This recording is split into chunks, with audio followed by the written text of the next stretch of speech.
요즘 우리 예배 수술을 통해서 이 자리에 나오신 우리 귀한 성도님들은 그냥 예배에 나오신 분들이 아니라 교회라고 말씀을 드리고 있습니다. 내가 누군가, 교회에 나와서 예배드리는 나는 누군가, 나는 교회 머리 대신 예수님께 속해 있는 지체, 내가 지체라는 것을 우리는 예배 수술을 통해서 계속해서 보고 있습니다. 그동안 우리가 예배 수술을 통해서 우리는 동일한 신분이었고 동일한 부르심을 얻었고 동일하게 성장해야 되고 동일하게 성숙해야 돼가는 그런 하나의 공동체라는 것을 우리는 예배 수술을 통해서 배우고 있습니다.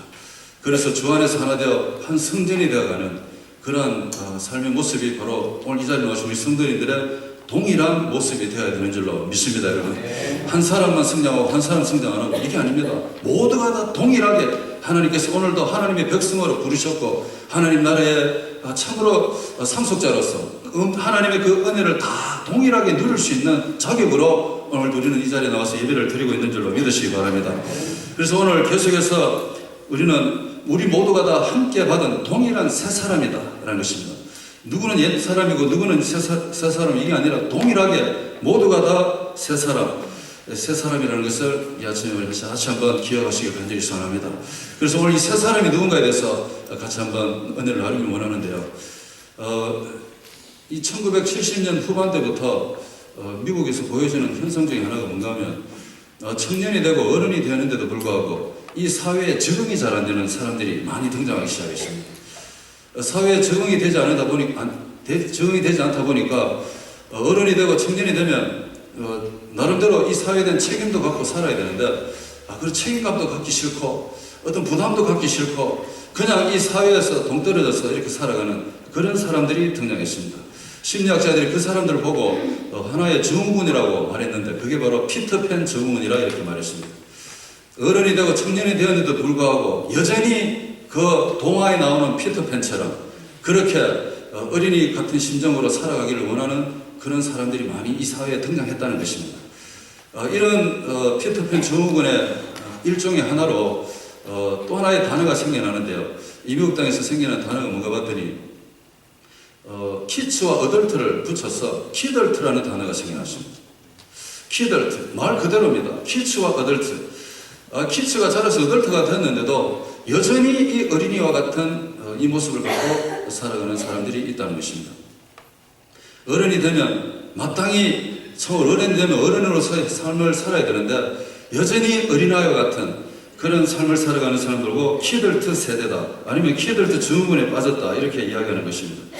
이들은 이 키덜트에 빠진 분들 아니면 피터팬 증후군에 속에 있는 사람들 이런 분들의 삶을 보면 진지한 것을 싫어합니다.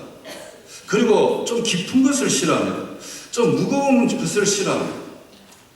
이 피터팬 증후군 아니면 키덜트 이 증후군에 있는 사람들의 삶을 보면 진지하고 이런 것보다는 가볍고 그리고 좀 유치하고 좀 유치하게 재밌는 것 이런 것을 많이 추구하며 살아가는 사람들입니다. 그렇기 때문에 이 사람들은 무엇이든지 뭔가 자기에게 부담이 주어지는 것을 싫어합니다. 그러다 보니까 이런 세대들이 교회 가니까 교회에서 어떤 일이 벌어지는가 하면 부담 없는 교회를 찾기 시작합니다. 교회가 뭔가 부담을 자꾸 주면 싫어한다는 거죠. 부담 없는 교회, 부담 없는 설교, 그래서 나아가서 부담 없는 신앙생활을 하기를 원한다는 것입니다. 다시 말했어요. 내 혼자 좀 편안하게 살고 싶은 겁니다. 그 어떤 책임도 지기 싫고 그 어떤 책임 속에 빠지기도 싫고 그냥 편안하게 이렇게 살고 싶은 그런 인생들이 70년대 후반부터 많아졌다는 것입니다. 이 에베소 교회 성도님들을 가만 보면서 바울이 가만 보니까 참 이 성도님들이 예수님을 믿고 난 뒤에 초신자가 아니라 세월이 좀 지났다는 것입니다. 세월이 많이 지났습니다. 여러분 이 에베소 교회가 얼마나 귀한 교회입니까? 이 에베소 교회가 초창기 성도님들은 얼마 되지도 않았는데 여러분 선교사님도 파송하고 참 귀한 교회죠.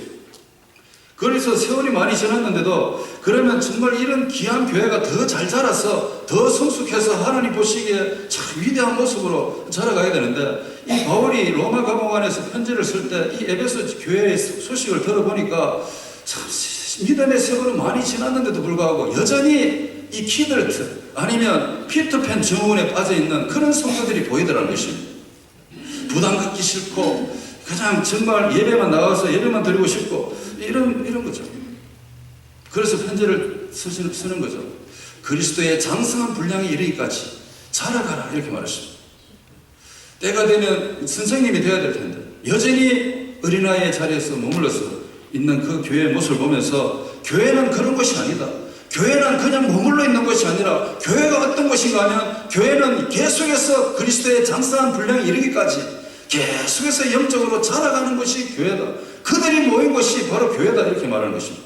그리고 오늘 한 걸음 더 나아가서 참으로 이 교회가 어떤 것인가 하면 교회는 이제 하나님의 백성이 되었기 때문에 하나님 백성된 사람으로서 지난날 하나님 모르고 살던 그 시대를 생각하지 말고 참으로 목적 없이 헛된 것에 욕망을 갖고 살던 옛날의 삶을 다 벗어버리고 이제는 인생의 방향을 무익하고 공허한쪽으로 나아가지 말고 교회가 어떤 것인가 하면 교회된 사람들은 모두가 다 새 사람을 입어라 이렇게 바울이 에베소 교회 편지를 보내고 있는 것입니다. 교회가 어떤 것인가? 옛날에 우리의 옛 삶을 살던 그 사람들의 삶의 모습을 벗어버리고 그리스도 안에서 다시 한번 세우게 된 우리 인생들이 하나님 앞에 나와서 예배드리면서 참으로 새 사람을 입고 살아라. 새 사람을 입는 것, 새 사람을 입은 사람들의 모임, 그것이 바로 교회다. 이렇게 사도 바울이 편지를 보내는 것입니다. 그래서 교회는 어떤 것이냐? 교회는 함께 받은 동일한 새 사람들의 모임. 헌 사람들, 옛 사람들, 옛 자아를 갖고 사는 사람들의 모임이 아니라 함께 받은 동일한 새 사람. 우리가 새 사람으로 되어서 여기에서 오늘 또 모여서 예배를 드리는 이곳, 저 여러분이 바로 교회다 이렇게 말씀하시는 것입니다. 그래서 누구 한 사람도 예 없이 교회가 되었다는 것은 바로 새 사람이 되었다라는 것입니다. 이 새 사람, 그들은 누굽니까? 오늘 이 새 사람에 대해서 좀 알아봤으면 좋겠습니다. 이 새 사람은 누구냐? 하나님이 생각하시는 교회, 하나님이 생각하시는 교회가 어떤 교회일까? 바로 이 새 사람들의 모임, 새로운 사람들, 새롭게 된 사람들, 새 사람의 모임, 하나님이 생각하시는 오늘날 교회의 모습입니다. 그래서 새 사람으로서 이 교회는 하나로 된 한 인격체라는 것입니다. 새 사람은 참으로 하나님께서 새롭게 만들어주신 이 새 사람, 이 새 사람이 모여서 우리는 많은 사람이 모였지만 한 인격체로 모였는 것이 교회라는 것입니다. 창세기 1장에서 보니까 하나님이 형상으로 우리 사람을 만드셨습니다. 여러분 그러신 줄로 믿으시기 바랍니다. 하나님이 나를 창조하셨다는 이 믿음부터 우리는 믿음이 시작하거든요. 우리가 무슨 원숭이한테 왔겠습니까? 우리 조상이 원숭이입니까? 아니 무슨 조그마한 세포입니까? 아니라는 거죠. 창세기 1장에 틀림없이 하나님께서 우리를 만드셨대요. 새 사람, 하나님이 새롭게 창조한 새 사람, 이 새 사람은 앞으로 장차 다가올 교회를 보여주는 모습이었습니다. 교회가 뭐라고요? 교회가 새 사람입니다. 교회는 건물도 건물이겠지만 이건 건물은 그냥 외향적인 모습이고 교회라고 말할 때는 예수 그리스도를 믿고 주님 앞에 돌아와서 구별된 백성들의 모임이 교회인데 그들이 바로 새 사람이라는 것입니다. 그래서 하나님이 최초에 우리 인생을 만들 때 사람으로 만들었다. 이 모습은 바로 장차 올 교회의 모습이었습니다. 오늘 이 말씀이 이해가 되어지기를 간절히 축복합니다, 여러분. 그 하나님 만드신 사람, 그 사람이 바로 하나님의 의도하신 한 인격체, 바로 교회, 이 교회의 모습이었습니다. 새 사람이 어떤 사람인가? 한번 생각해 보십시오. 죄로 살아가던 우리 인생들이 예수님의 그 죽음을 통해서 새롭게 창조된 사람이 새 사람입니다. 하나님께서 아담과 하와를 처음 만드셨을 때는 죄가 없었습니다. 참 좋았습니다. 그때 분위기. 그런데 아담과 하와가 하나님과의 그 관계를 끊고 그때부터 하나님을 떠나서 숨는 그 순간부터 하나님을 떠나는 순간부터 그 떠났다. 아담아 내가 어디 있느냐? 예, 하나님 제가 여기 숨어 있습니다. 아담이 죄를 범했다. 선악과를 아는 것을 먹지 말아야 했는데 먹음으로 인해서 사람이 그것을 먹음으로 해서 부담감을 갖기 시작했다. 하나님의 말씀을 깨면서부터 왠지 마음속에 부담이 되기 시작했다. 마음이 부담이 되니까 사람이 어떻게 되느냐? 하나님의 눈을 피하기 시작한다. 그래서 피했다 했습니다. 피함, 하나님의 눈에서 피함, 최초로 인류가 피했다. 피함, 그게 바로 죄였습니다. 하나님을 떠나는 게 죄였습니다. 하나님의 사람이 점점 하나님을 떠남으로 인해서 그들이 하나님의 생명으로부터 멀어져 갔다 했습니다. 하나님의 생명으로부터 분리된 삶, 그들이 바로 죄다, 죄인이다 이렇게 말하는 거죠. 성경은 그들을 보고 결국은 뭐라고 말하는가 하면 이방인이다 이렇게 표현합니다. 오늘도 본문에 이방인처럼 이렇게 이야기하는 이방인은 유대인 말고는 다 이방인이다. 그게 아니라 저 한국에 태어났고 저 베들레헴에 태어나지 않는 사람 다 이방인이다. 그게 아니라 하나님을 알지 못하고 하나님을 떠난 사람 보고 다 이방인이다 이렇게 표현하는 것입니다. 이방인이 누굽니까? 하나님 예배하지 않는 사람들입니다. 이방인 누굽니까? 참으로 새 사람으로 창조된 우리 인생이 죄의 생활로 인해서 하나님의 형상을 잃어버린 사람들, 하나님의 형상을 잃어버린 사람들, 그들이 이방인입니다.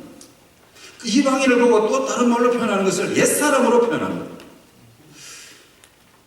옛사람은 그냥 나이 많이 드신 보고 옛날 분 이렇게 이야기하는 게 아니라 옛사람은 바로 죄악 가운데 살던 그 시절에 살던 이방인들의 삶, 그들을 보고 옛사람이라고 말하는 거죠. 옛사람은 누굽니까? 예수님이 만나기 전에 우리가 죄 가운데 살던 그 시절에 살던 삶, 그 사람이 옛사람이죠. 육신적인 이 본성만 갖고 살던 시절, 육신이 원하는 대로 살던 그 시절 사람을 옛사람이라 이렇게 말합니다. 옛사람의 삶의 모습에 가장 기본적인 뭔가 하면 어둠의 지배 살고 살았습니다. 어둠의 지배 속에 살았어요. 참으로 어둠은 죄와 연결이 되더라고요. 죄는 어둡습니다. 생명은 밝습니다.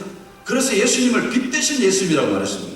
예수님의 빛이 비침으로 이 세상에 어둠이 물러갔다 이렇게 말했습니다. 옛사람은 늘 어둠 가운데 살던 인생이었습니다. 이런 삶을 살던 사람이 예수님을 만나서 여러분 새 사람이 되는 거죠. 그래서 새 사람이 누군가 보았더니 예수님을 믿는 믿음 안에서 새롭게 창조된 우리 백성들, 하나님의 백성들. 여러분, 우리가 예수님과 연합하여 예수님과 하나가 될 때 그때 내 몸이 변화가 되었어요. 똑같은 육신이었는데 영적으로 재창조가 됐다. 참 이 말씀이 진짜 엄청난 의미가 들어가 있습니다. 아니 하나님이 나를 어떻게 다시 만드셨지? 니고데모가 생각했던 것처럼 자기가 다 어른이 돼서 어떻게 어머니 뱃속에 들어가서 다시 태어나야 되느냐? 예? 참 몰랐는데 참으로 하나님의 영과 말씀으로 물과 성령으로 다시 말해서 참으로 예수님과 연합됨으로 인해서 성령님이 내게 임하주심으로 인해서 내 인생 자체가 새롭게 창조가 되는 새 사람이 되었다는 것입니다. 이렇게 새 사람으로 창조됨으로 인해서 여러분 옛날에 우리가 옛사람이 있을 때 죄를 짓고 싶을 때 마음껏 죄 짓고 죄의 길을 가고 싶을 때 마음껏 달려갔던 그 길이 새롭게 창조된 그 다음부터는 죄로 달려가고 싶어도 달려가는 마음이 어색하고 죄의 삶을 살고 싶어도 그것이 너무나 부담감이 되고 왜 그랬을까요? 성령으로 다시 한번 우리 인생이 새롭게 창조된 줄로 믿으시기 바랍니다. 여러분 새로운 새 사람이 돼요. 새 사람. 오늘 여기 나오신 우리 모든 성도님들은 이미 옛 생활을 버리고 새 사람이 된 줄로 믿으시기 바랍니다. 그래서 오늘도 하나님을 찬양함이 즐겁고 구원의 소식이 기쁘고 말씀의 편이 즐겁고요. 찬양함이 정말 하나님 앞에 나아감이 정말 예수님의 보혈의 찬양이 내 마음에 뜨거움을 적시는 이유는 여러분 우리의 삶이 다 새롭게 변화되었기 때문에 그런 줄로 믿으시기 바랍니다. 내 안에 예수 그리스도가 살아있는 사람, 그 사람이 새 사람입니다. 예수님 안에서 지어진 사람이 새 사람입니다. 죄의 삶에서 살던 사람이 죄의 생활에서 떠난 사람이 새 사람입니다. 그리고 하나님 안에서 새롭게 거듭난 사람이 새 사람입니다. 심령으로 새롭게 변화된 사람입니다. 그리고 하나님의 형상을 따라 의와 진리와 거룩함으로 다시 한번 지음을 받은 사람을 보고 새 사람이다 이렇게 표현하는 것입니다. 옛 사람의 삶에서 떠난 사람이죠.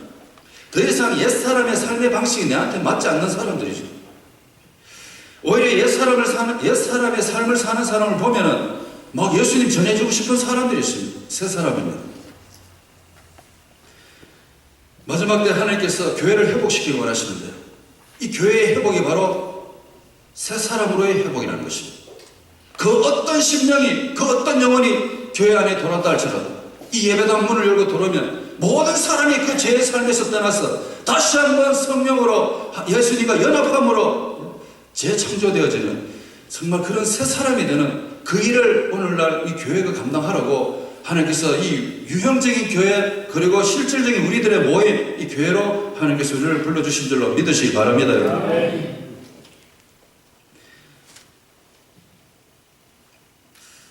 새 사람을 입는다. 오늘 새 사람을 입어라 이렇게 말했습니다. 사도 바울이 에베소 교회 성도님들을 보면서 옛 사람의 생활을 이제 좀 버리라는 거죠. 옛 사람의 삶을 좀 버리고 새 사람 좀 입어라. 입는다. 이게 무슨 말인가 하면 디스플레이라는 뜻입니다. 내가 거듭났다는 사실, 내가 거듭난 삶의 모습을 이제 디스플레이 좀 나타내는 거고 전시하는 거죠. 삶의 현장에서 내가 거듭났는 이 모습을 나타내 보이라는 것입니다. 그걸 보고 새 사람을 입는다는 뜻입니다. 여러분, 옷을 벗으면 내 몸에는 옷이 없는 것입니다. 옛 사람은 벗어버리면 내 옷이 벗어지는 것이죠. 입는 것은 내 몸에 걸치는 거죠.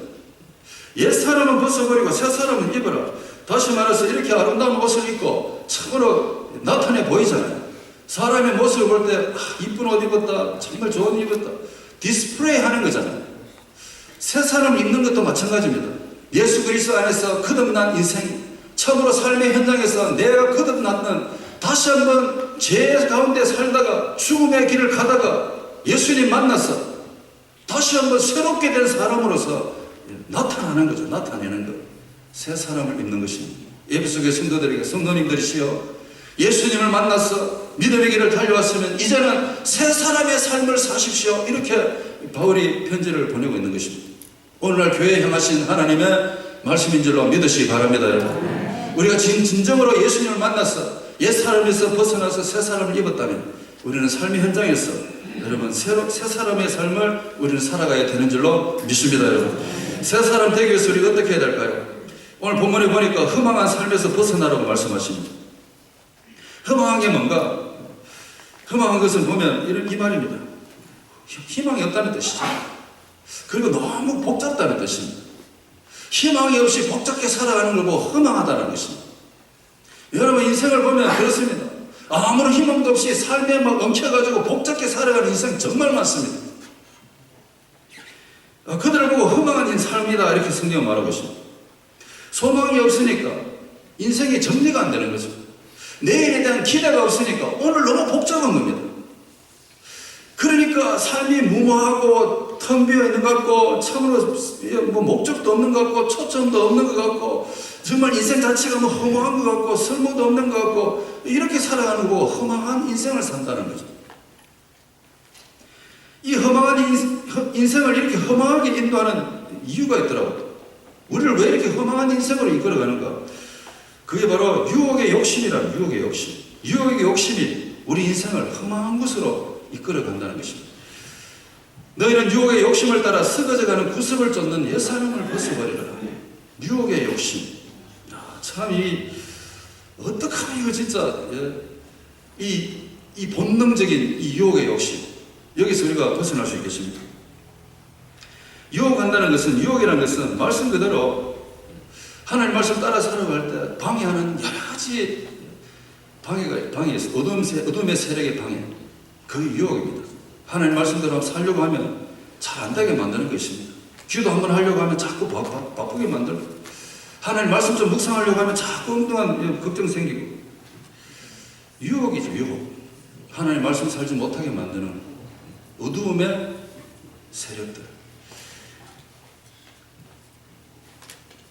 이 유혹의 욕심이 우리 인생을 하나님 말씀대로 살지 못하게 하고 허망한 인생으로 살도록 자꾸 이끌어가는 어둠의 힘이라는 것입니다.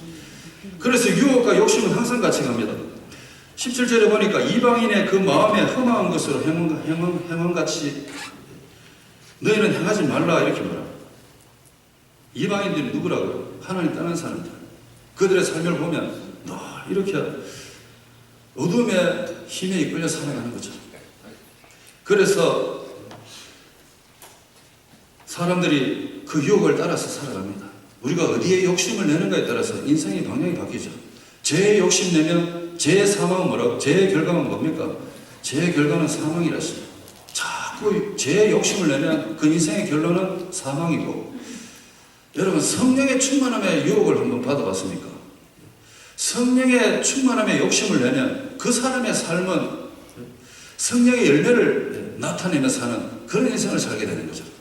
어디에 욕심이 많은가? 그에 따라 우리 삶이 바뀌는 것처럼, 여러분 요즘 어떻게 어느 곳에 욕심을 내고 많이 사십니까? 유혹이라는 것은 항상 죄에 해당되는 이야기인데요.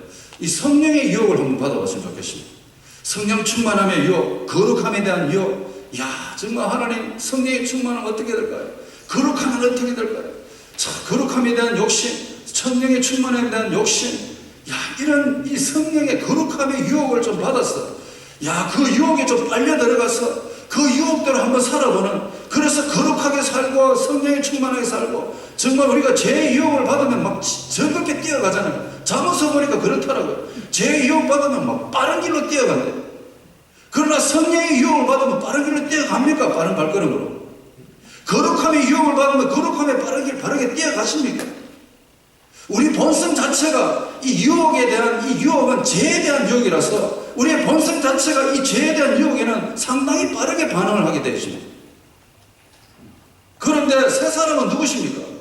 새 사람은 바로 참으로 예수님을 믿는 믿음 안에서 다시 한번 재창조된 우리 인생, 우리의 모든, 우리의 마음과 생각과 우리 혼과 영이 모든 것이 다시 한번 원래의 모습대로 다시 재창조된 우리 인생. 그들은 어떻게 사느냐? 성령에 더 유혹받고 살아가는 사람인 줄로 믿으시기 바랍니다, 여러분. 네. 거룩함이 더 유혹을 받습니다. 죄가 오면 피합니다. 죄가 오면 더럽습니다. 죄가 오면 싫습니다. 왜? 옛날에 다 해봤기 때문에. 그러나 거룩함에 대해서 참으로 그것에 대해서 더 빨리 뛰어가는 분들이 새 사람이라는 것입니다. 이렇게 인생에요, 허망한 삶에서 살다 보니까, 이 험한 것에서 욕심을 내고 살다 보니까 그 인생의 결과가 어떻게 나타나느냐? 오늘 성경에서 말하고 있습니다. 총명함에서 어두워진다 했습니다. 이 총명이 뭡니까? 막 지혜 많고 막 똑똑하고, 이게 총명이 아니라, 총명하는 것은 내 마음이 하나님을 인식하는 것입니다. 하나님을 인식하는 걸 보고 총명이라고 말합니다.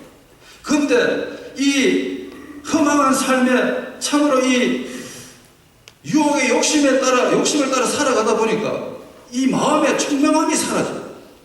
마음의 총명함이 사라지는 게 뭐라고요? 하나님을, 내 마음이, 이 마음 중심에서 하나님을 인식하는 그 인식함이 자꾸 사라진다. 무뎌진다. 이렇게 말합니다. 무뎌지고 무지해진다. 이렇게 말합니다. 하나님을 아는 것이, 내 마음이 하나님을 아는 것이 자꾸 무뎌져요. 그래서 마음이 굳어지니까 어떻게 됩니까? 이제부터는 그 어떤 죄의 느낌이 와도 죄책감을 느끼지 않습니다. 어떤 양심의 가책도 느끼지 않습니다. 왜? 총명이 무뎌졌기 때문에. 하나님을 아는 이 감각이 묻어졌기 때문에. 그래서 여러분, 양심의 가책도 없고 죄의 느낌도 없고 이러다 보니까 어떻게 됐습니까? 내 자신을 스스로 죄에 방임하게 내어놓는다 했습니다. 내 스스로 죄에 방탕함에 방임한다. 내 자신을 스스로 방탕함에 방임한다. 방임한다가 뭡니까? 신경 안 쓴다 이 말입니다. 한마디로 내가 죄에 빠져서 죄를 누리든지 말든지 내가 스스로 내 자신을 관리 안 한다 이 말인 것입니다. 내 마음대로 하도록 내어놓는다는 것입니다. 내가 이 방탕함에 살든지 말든지 이렇게 내어놓는 것을 보고 방임하다 이렇게 말하는 거죠. 무관심하는 거죠. 어떻게 보면. 참으로 총명이 어두워지니까 내가 하나님으로부터 소외되고 있는지 없는지 이게 잘 이해가 안 되니까 내 스스로 죄에 대해서 무방비 상태로 아무런 여과 없이 그냥 내 삶을 죄에게 내어놓는 그런 일이 벌어지다는 것입니다. 그래서 여러분, 판단이 흐려지고요, 영이 죽습니다. 감각을 잃게 됩니다. 그러니까 마음이 어두워지고 굳어지고 약해지는 거죠. 죄는 사람을 무뎌지게 만드는 속성이 있습니다. 우리 남자 청춘이 만나가지고 참 데이트할 때 손 한번 잡아보는 것이 소원 아닙니까? 어쩌다 손 한번 잘못해서 손 한번 살짝 스쳐도 막 가슴 막 뛰고 막 얼굴 빨개지고 참 진짜 손 한번 잡고 손 한번 잡았다 그러면 막 그때부터 심장 쿵쿵 뛰고 안 그러셨는지 안 그러신 것처럼 보시는데 그러셨잖아요. 사실은 다 그랬습니다. 처음 만나서 손 한번 잡는 게 막 이 최고의 관심사다. 그런데요, 손을 한 번 잡고, 두 번 잡고, 10년 잡고, 20년 잡고, 30년 잡다 보니 그대로 그냥 손 잡는 것도 싫어요. 손 잡는 거 싫어요. 손 한번 잡자 그러면 난리 나니죠, 난리.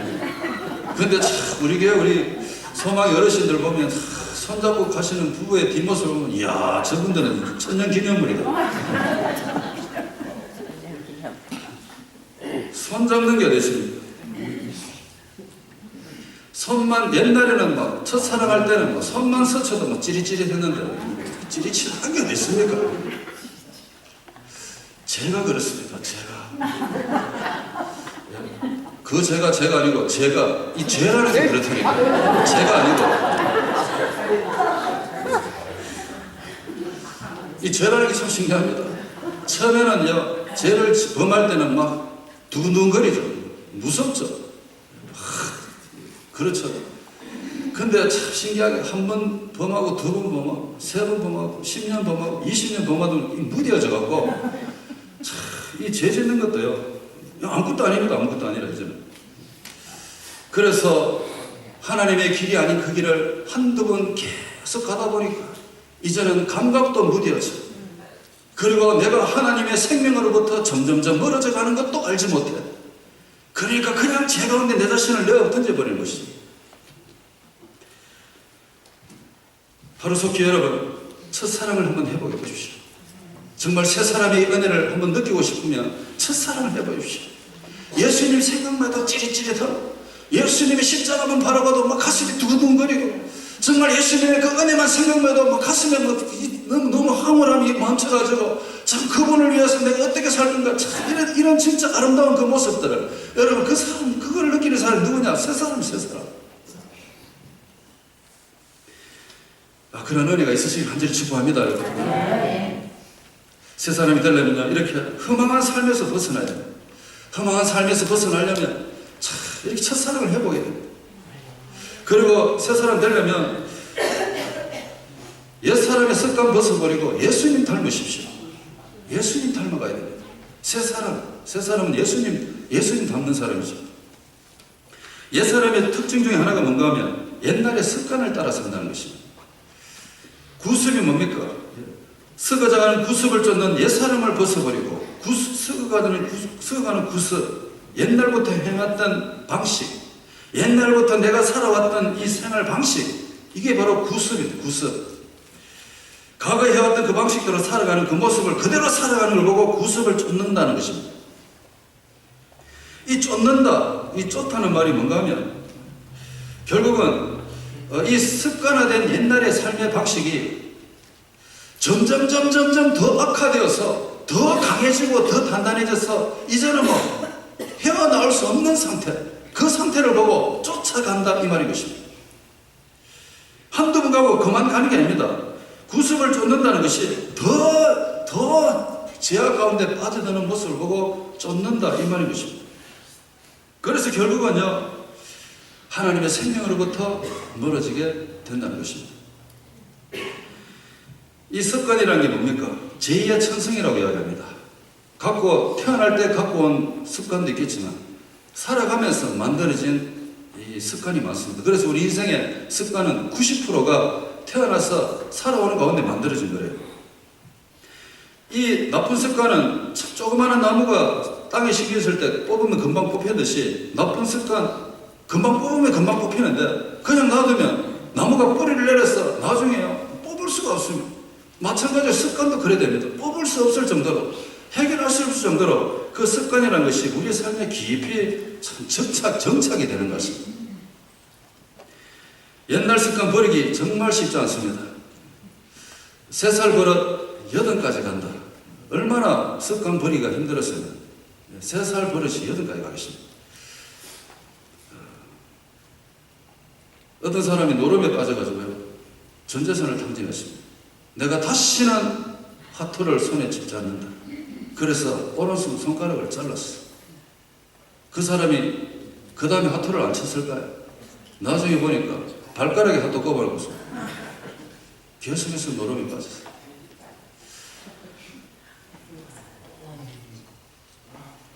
습관, 이거 어떻게 해결될까요? 해결하는 방법이 있습니다. 에베소 교회 성도들이 바울이 에베소 성도들이 하는 말이 있습니다. 성도님 여러분들이 예수 그리스도를 배울 때 그렇게 배우지 않았다는 것입니다. 예수 가르침을 받을 때 옛날 습관 그대로 신앙생활을 하라고 배우지 않았다는 것입니다. 예수 그리스도를 참으로 가르칠 때 예수님이 누구신가를 가르쳤을 때 예수님처럼 살아라고 가르치지 않느냐고 옛날에 바울이 복음을 전할 때를 다시 한번 생각하면서 이야기하는 것입니다. 교회로 모인 성도님들은 옛날 습관, 옛날 버릇 그대로 와서 신앙생활하는 것이 아니라 예수님 가르친 그대로 예수님을 닮아가는 그대로 살아라고 그렇게 가르치지 않았냐고 이렇게 다시 한번 옛날의 그 기억을 되살려서 에베소 교회에 말하고 있는 것입니다. 예수 그리스도를 닮아가는 삶, 그 삶이 바로 우리의 이 옛날 습관, 죄의 습관을 완전하게 벗을 수 있는 그런 이 귀한 방법이라는 것입니다.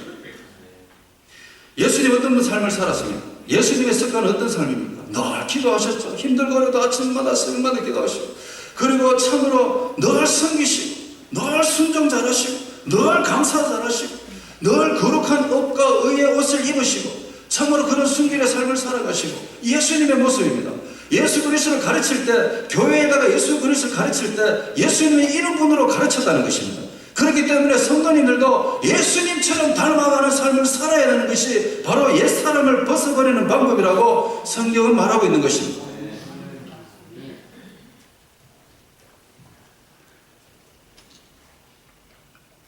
아이고 목사님 저는 도저히 안 돼요. 의지가 약했어. 아닙니다. 의지가 약한 게 아니라 믿음이 약한 거죠. 예수 그리스도를 닮아가는 그 모습, 예수님처럼 나도 살아야지. 날마다 결심하고 살아보십시오. 여러분 죄의 습관이 일어날 때마다 예수님 반대잖아요. 예수님은 반대.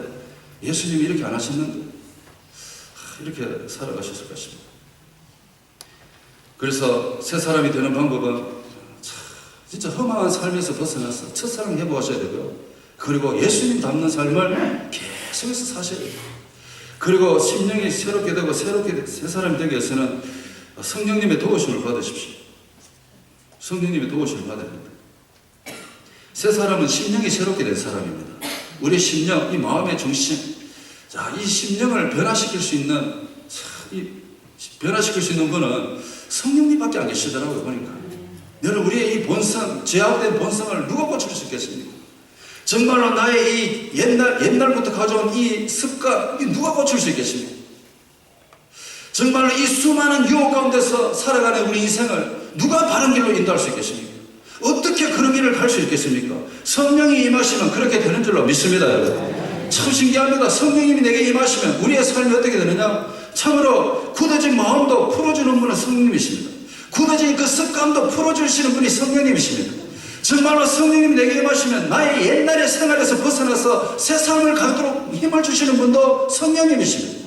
그래서 성령이 내게 임하시면 하늘에서 주시는 그 권능을 받는다 이랬습니다. 성령이 임하시면 내가 사는 게 아니라 내 안에 하나님의 능력이 임하신다는 것입니다. 그러니까 하나님의 능력이 임하시니까 여러분 우리의 옛날 생활 이거 이기지 못할까요? 이길 수 있게 되는 것입니다. 내가 이기는 게 아니라 성령님이 이기시는 줄로 믿습니다. 여러분. 그래서 새 사람으로 살아가는 것입니다. 오늘도 이 자리에 나오신 우리 성도님들은 마음 중심에 이미 성령님이 임하신 줄로 믿으시기 바랍니다. 이 세상을 바라볼 때는 늘 어떤 부담감이 있잖아요. 거룩함을 생각할 때 부담감이 있고 여러분 정말 유혹이 올 때 부담감이 있고 그렇잖아요. 성령으로 거듭났기 때문에 그런 줄로 믿으시기 바랍니다. 어거스틴이 성령을 만나가지고 그 허랑방탕한 인생을 살던 청년이 예수님 만나서 사람이 바뀌었습니다. 거듭났습니다. 여러분 거듭난다는 게 보통 일이 아닌데 성령님은 그렇게 하시는 줄로 믿습니다. 여러분 성령님이 임하셔서 이 사람 삶이 달라졌어. 하루는 길을 가는데 옛날에 자기를 유혹했던 어떤 처자가 어이 어거스틴 형제요 요즘 왜 우리 집에 놀러 안 와? 이렇게 되거든요. 그때 이 어거스틴이 뭐라고 외쳤습니까? 그 여인한테 옛날 어거스틴 죽었습니다 이렇게 말했어요. 옛날 어거스틴 죽었대. 자기는 누구라고? 자기는 새 사람. 성령님이 그렇게 하시는 줄로 믿습니다. 여러분 그 어떤 죄의 그 쇠사슬에도 정말 우리가 끊지 못한 죄의 쇠사슬이 있다 할지라도 성령님이 내 마음에 임하시면 하신다면 내 힘으로 그 죄를 끊는 게 아니라 성령님이 해주신다는 것입니다. 우리가 예수 그리스도 안에서 제약된 길을 버리고 새 사람이 되는 이유는 바로 성령님이 나와 함께 하시기 때문인 줄로 믿습니다, 여러분. 그래서 여러분, 이 시대에 하나님께서 원하시는 교회의 진정한 교회의 모습은 어떤 모습인가? 바로 새 사람의 모임과 새 사람의 모임. 이게 하나님이 진정으로 원하시는 교회의 모습이라는 것입니다. 그래서 이 새 사람들이 이 세상의 그 어떤 유혹도 그 어떤 제약도 그것과 충돌할 줄 아는, 정말 세상과 충돌할 줄 아는 교회, 그 교회가 바로 강한 교회, 건강한 교회, 새 사람이 모인 교회인 줄로 믿습니다, 여러분. 우리 교회가 그런 교회를 향해서 달려가고 있는 줄로 믿으시기 바랍니다. 그래서 우리 교회가 어떤 세상과의 타협도 없이 우리는 오리지널 그 복음의 중심에 서서 참으로 이 교회가 이 세상의 도덕의 기준이 되어 주었어. 누구든지 교회를 바라보고 이 건물을 바라보는 게 아니라 교회에 속해 있는 성도님을 바라보면서 자신의 그 도덕의 기준을 삼고 무너진 자신의 그 모습을 다시 한번 돌이켜서 참으로 하나님 앞에 돌아온 일을 할 수 있도록 우리의 삶 자체가 여러분 새 사람의 삶이 되기를 간절히 축복합니다, 여러분. 그것이 교회입니다. 그것이 교회. 그런 은혜가 저와 여러분의 삶에 이 한 주간도 있으시길 간절히 축복합니다. 그럼 기도하겠습니다.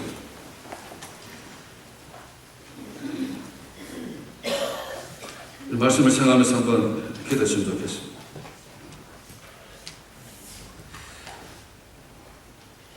하나님께서 오늘 우리에게 요구하시는 삶은 새 사람의 삶입니다. 여러분 기억하십시오. 저와 여러분들이 이미 새 사람이 되었습니다. 새 사람이면 새 사람답게 우리가 살아야 되는 것입니다. 옛날에 제약된 삶은 다 예수님의 십자가에 못 박았습니다. 우리의 욕심도 우리의 정욕도 우리의 모든 것도 이 세상의 그 모든 유혹도 십자가에 다 못 박고 우리는 이제 내가 사는 것이 아니라 내 안에 예수님이 사신다고 고백했습니다. 그 고백에 있는 백성은 새 사람입니다. 새 사람으로 살기 위해서 이 시간에도 성령님의 도우심을 구하십시오. 이 세상에 살 때 절대 약해지지 않도록 성령님의 도우심을 구하십시오. 절대 허망한 삶에서 다시 돌아가지 않도록 예수님의 그 첫사랑을 늘 기억하십시오. 그리고 참으로 옛사람의 습관에서 벗어나도록 옛사람의 습관이 나타날 때마다 예수님의 삶을 생각하고 나 예수님을 닮아가는 삶을 살도록 기도하시기 바랍니다. 그렇게 해서 우리가 계속 새 사람으로 살아가게 해달라고, 그것이 교회라고, 다시 하나님 원하시는 교회의 모습이 그것이라고 깨닫고 그런 교회가 되도록 여러분 그렇게 해달라고 우리 한번 말씀을 생각하면서 우리 같이 한번 통성으로 기도했으면 좋겠습니다. 같이 한번 기도하겠습니다. 살아계신 하나님 참으로 감사합니다. 오늘도 하나님 그렇습니다. 참으로 그 새 사랑 함께 받은 동일한 새 사랑 아버지 그것이 교회라는 것을 다시 한번 알려주시니 감사합니다. 하나님 아버지 정말로 이미 우리가 새 사람이 되었습니다. 썩어져 죽어가는 옛 사람을 벗어버리고 아버지 우리는 새 사람이 되었습니다. 새 사람이 되었다면 새롭게 살아야 될 줄을 믿습니다. 아버지 도와주시옵소서.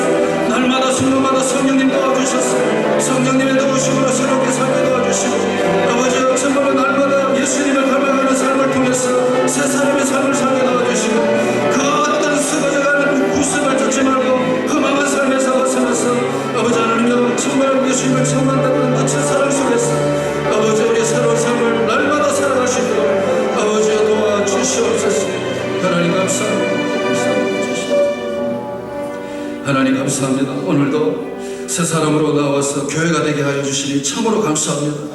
하나님 오늘도 예배드린 우리 모든 백성들이 나의 이 아이덴티티 정말 교회에 그냥 왔다 그냥 가는 사람이 아니라 정말 오늘도 하나님의 교회의 지체로서 내가 새 사람이 되었다는 것을 알게 도와주시고 남은 인생도 새 사람으로 열심히 살아가는 복된 우리 인생 되게 도와주옵소서. 세상에 나가서 이 세상에 제약된 것과 충돌하면서 정말 그들에게 우리의 이 하나님의 진리의 그 기준을 보여줄 수 있는 새 삶이 되도록 함께하여 주시옵소서.